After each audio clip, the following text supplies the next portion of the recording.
Esta semana, pesquisadores anunciaram uma descoberta fantástica. Fantástica e complicada a beça.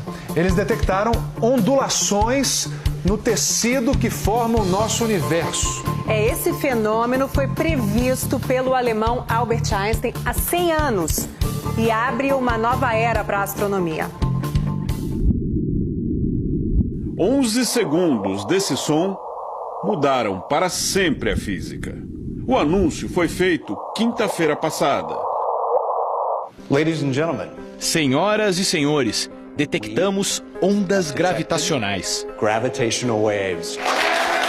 Ouvir esse barulho, segundo os cientistas, é um feito tão importante quanto o dia em que Galileu Galilei apontou um telescópio para o céu e descobriu o que existia além do nosso mundo. A detecção das ondas gravitacionais prova que o físico alemão Albert Einstein estava certo na sua explicação sobre como o universo funciona.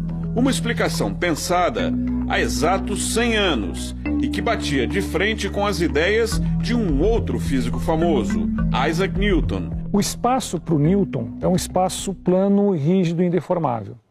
O espaço-tempo do Einstein é flexível. Espaço-tempo é como se fosse o tecido que forma o universo. E é exatamente um tecido que vamos usar para explicar essa história. O universo do Newton, ele é plano, é rígido. Se você colocar um objeto, um planeta nesse espaço, ele tende a ficar parado. Se ele se mover, ele vai tender a se mover em linha reta. Mesmo que seja um objeto muito mais pesado que um planeta, por exemplo, uma estrela. Se eu colocar um outro objeto, um planeta, perto do Sol agora, Newton falou o seguinte: o Sol e o planeta vão sofrer uma força de atração gravitacional. É como se houvesse um barbante, esse barbante é a força da gravidade. Isso aqui é o espaço-tempo do Albert Einstein. Se eu pegar um objeto leve e colocar nesse espaço-tempo, você não vai notar muita diferença. Ela vai andar em linha reta. Perfeito? O que acontece com o espaço-tempo, se a gente colocar algo muito pesado, por exemplo, uma estrela, um buraco negro, o Sol, no espaço-tempo ele fica deformado. Se esse objeto, um planeta, estiver se movendo, girando, forma-se a órbita dos planetas em torno do Sol. Isso aqui é a teoria gravitacional do Einstein. Mas o que os cientistas descobriram? Se nós tivermos um objeto parado no espaço-tempo, a gente já sabe que ele deforma um pouquinho. No entanto, se ele participar de algum evento impactante, ele conseguirá gerar ondas, mais ou menos como essa bolinha. Ao cair, quanto mais impactante é o evento, mais forte é a onda e, portanto, ela pode ser mais facilmente detectada. Foi o que aconteceu. Instrumentos muito delicados, muito precisos, conseguiram detectar as fraquíssimas ondas de dois buracos negros colidindo. Imagine que essas bolas azuis são dois buracos negros. Quando elas se chocam, formam-se as ondas gravitacionais. No mundo real, essas ondas foram detectadas nesse observatório, nos Estados Unidos. Esse túnel de concreto pode parecer comum, mas ele é bem feito até demais. É absolutamente reto, não tem a menor variação e foi construído nesse lugar isolado, na costa oeste dos Estados Unidos, distante de tudo que pode produzir ruído ou vibração. Dentro do túnel há um tubo longo de 4 quilômetros de extensão. Na base, o tubo é conectado com um outro, idêntico, que sai daquela direção. Os dois tubos formam um ângulo reto, assim.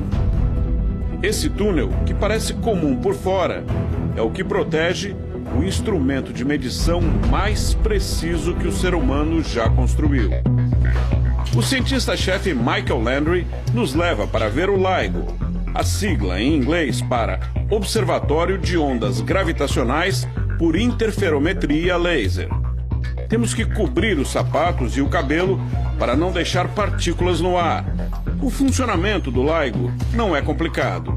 O que faz a diferença é a precisão.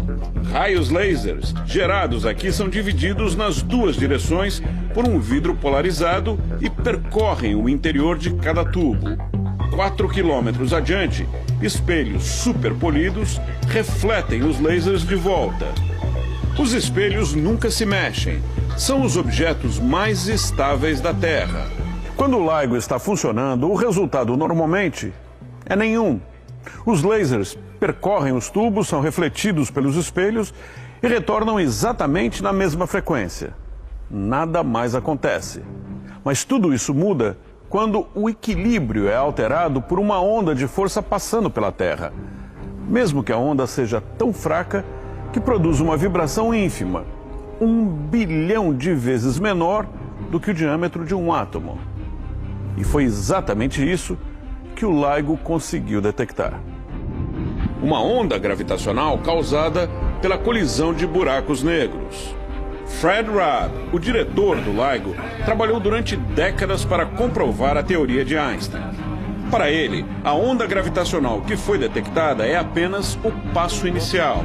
Se estivéssemos escutando o que acontece em uma floresta, esses 2 buracos negros que colidiram seriam animais pequenos. No centro de galáxias existem buracos negros bilhões de vezes maiores. São os elefantes do universo. Um dia, ele diz, vamos ouvir o som dessas imensas energias. Em pouco tempo, os cientistas vão contar com mais uma ajuda na detecção de ondas gravitacionais. A sonda espacial LISA Pathfinder, que foi lançada no fim do ano passado, deve começar a operar em março. Mas o que isso significa? Será que dá para dizer que em breve viajaremos pelo espaço num piscar de olhos? Ou pelo tempo? Não, isso ainda é fantasia. Se existisse máquina do tempo, hoje poderiam estar aqui nesse hall turistas do futuro. O físico Odílio Aguiar, que participou do projeto ao lado de outros 6 brasileiros, explica. Por enquanto, o impacto da descoberta atinge apenas cientistas. É uma nova era da astronomia. É o início da astronomia de ondas gravitacionais. A gente vai começar a escutar o universo. Fred Rudd diz que éramos como uma pessoa surda, vendo uma banda tocar e gente dançar sem conseguir ouvir som nenhum. Imagine se essa pessoa, de repente, conseguisse ouvir tudo. Imagine a diferença.